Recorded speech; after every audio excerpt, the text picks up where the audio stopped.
Selamat siang Bu Pesta. Hari ini saya bakal menjelaskan analisis reliabilitas dan validalitas yang berhubungan dengan ujian akhir semester STIA Eka Prasetya. Jadi saya bakal menjelaskan gimana caranya kita menginput data dari responden ke aplikasi IBM IPSS untuk menjelaskan seberapa validalitas dan seberapa reliable data tersebut. Langsung saja kita mulai. Pertama saya buka data dari responden.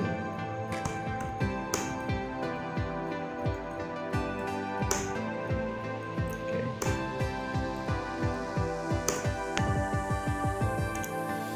Ini adalah data, di mana data tersebut dapat dari responden. Ini adalah jawabannya, ada 10 pernyataan dan pelayanan. Dan kita membuka aplikasi IBM IPSS. Di mana versi ini saya gunakan adalah versi SPSS 26.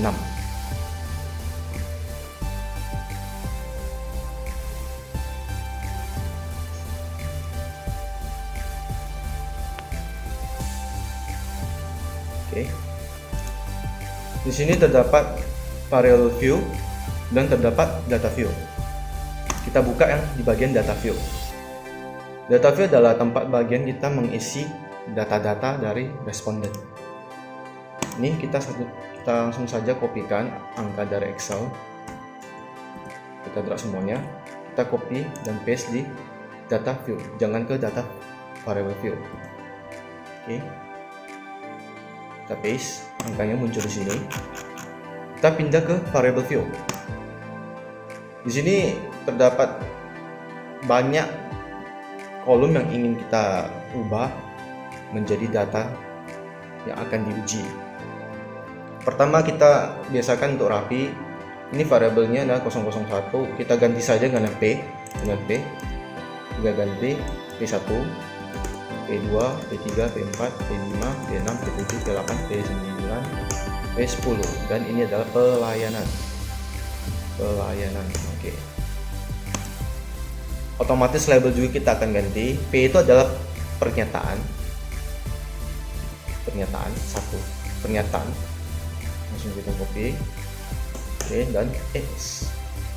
Oke, dan kita paste. Ini adalah pelayanan. Ini pernyataan 1, pernyataan 2, pernyataan 3, pernyataan 4, pernyataan 5, 6, 7, 8, 9. Jadi kita sesuaikan sama yang P sebelumnya. Oke, di sini banyak yang ingin kita ubah. Misalnya kita buka awalnya itu misalnya tipenya dari date, contohnya kayak gini. Kita date, width-nya 11. Jadi kita ubah ke numeric. Karena yang di sini kita jelaskan adalah angka. Dan kita ubah width-nya menjadi 8. Oke, kita samaratakan semua width 8. Desimalnya jangan lupa kita taruh 0. Kita buat 0. Oke, kita copy aja biar cepat. Kita paste.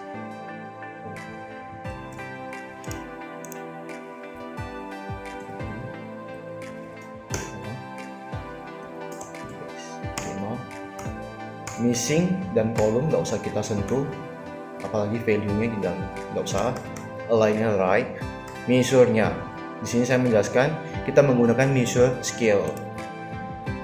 Mengapa scale? Padahal ada ordinal, ada nominal. Karena scale itu adalah measure yang cocok untuk di angka berhubungan dengan statistika. Sedangkan ordinal itu apa? Ordinal itu kita gunakan, biasanya orang gunakan di ordinal itu karena ingin menampilkan diagram batang ya. Diagram atau apa. Di sini ada gambar diagram batangnya. Mungkin di sini adalah analisisnya itu ke diagram batang. Dia otomatisnya itu ke format bentuk diagram batang. Jadi di sini scale kita gunakan adalah analisis yang otomatis akan convertnya ke statistika.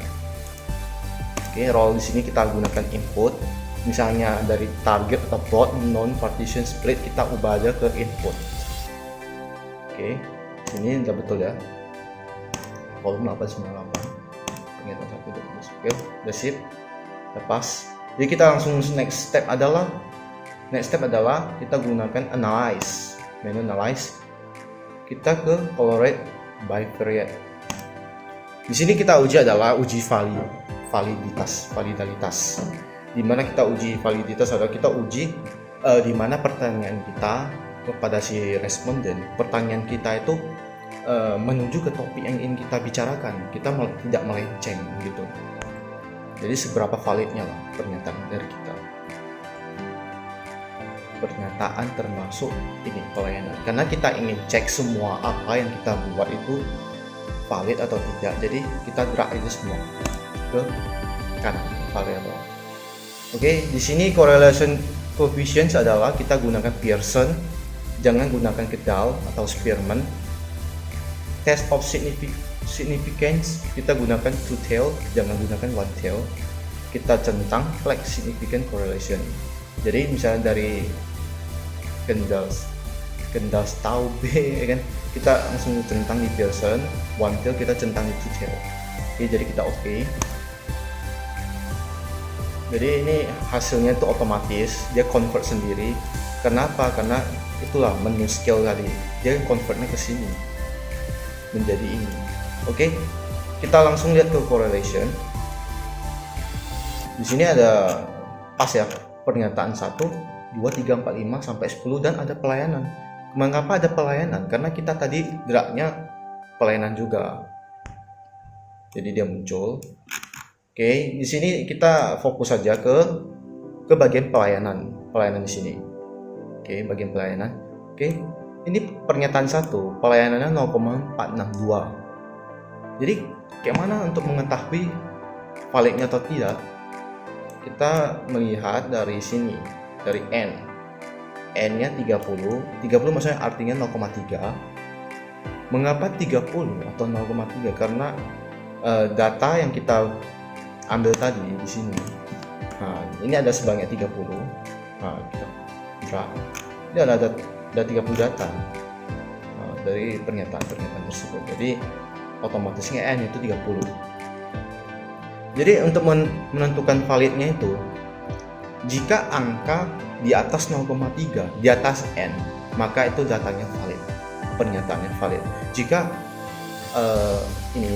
jika Pearson correlation-nya itu di bawah 0,3, di bawah N, maka data itu pernyataan itu tidak valid.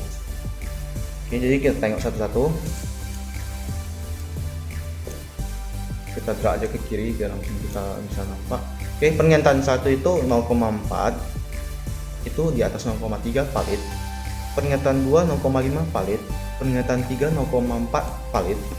Pernyataan 4 0,4 valid.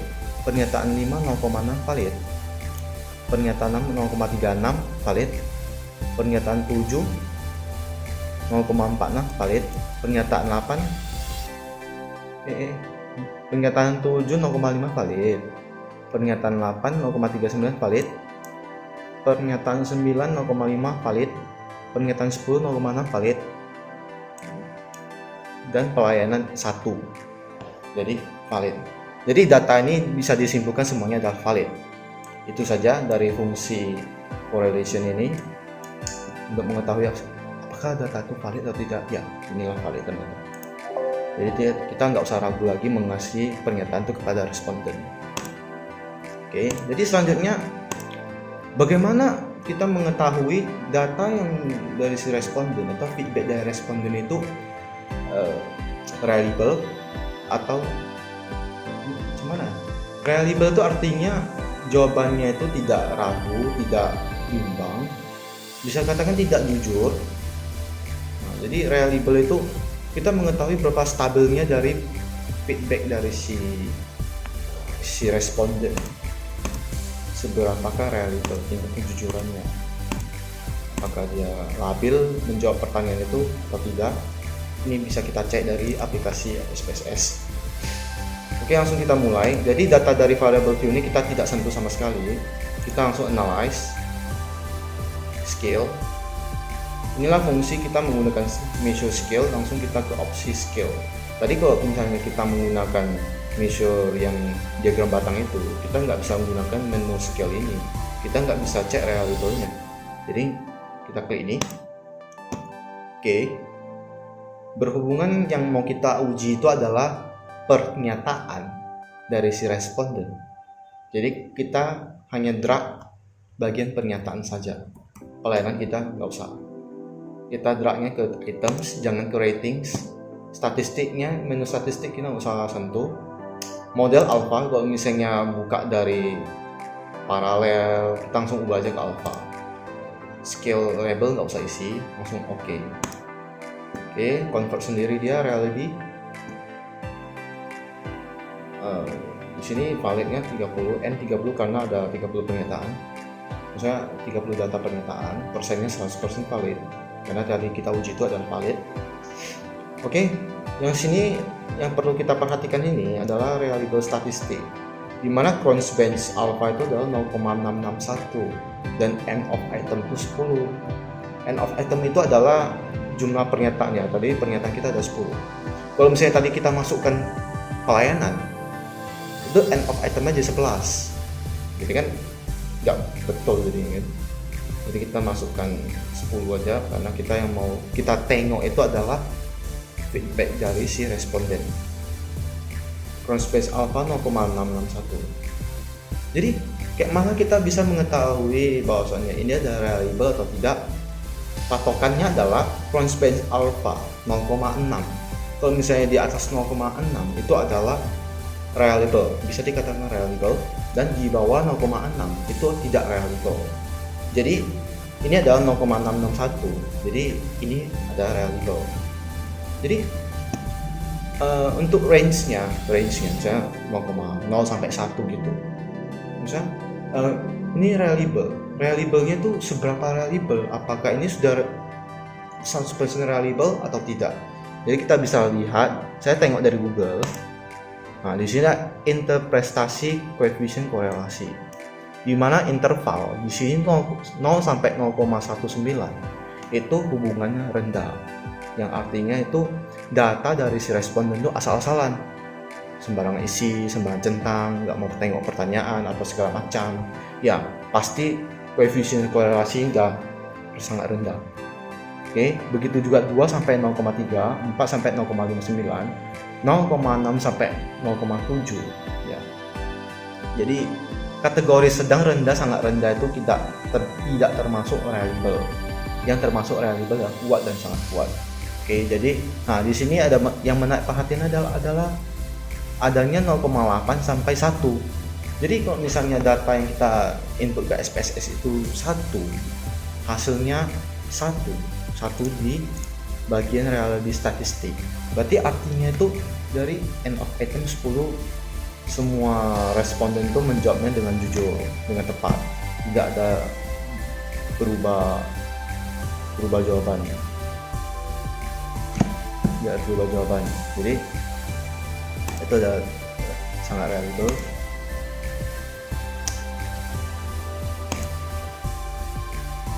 Saya kasih contoh gimana kita bisa mengetahui reliable. Contohnya di pernyataan 1 itu pernyataan 1 contohnya, apakah gaji yang Anda diterima di perusahaan X itu sudah puas atau tidak? Dia menjawab, jawaban itu adalah puas.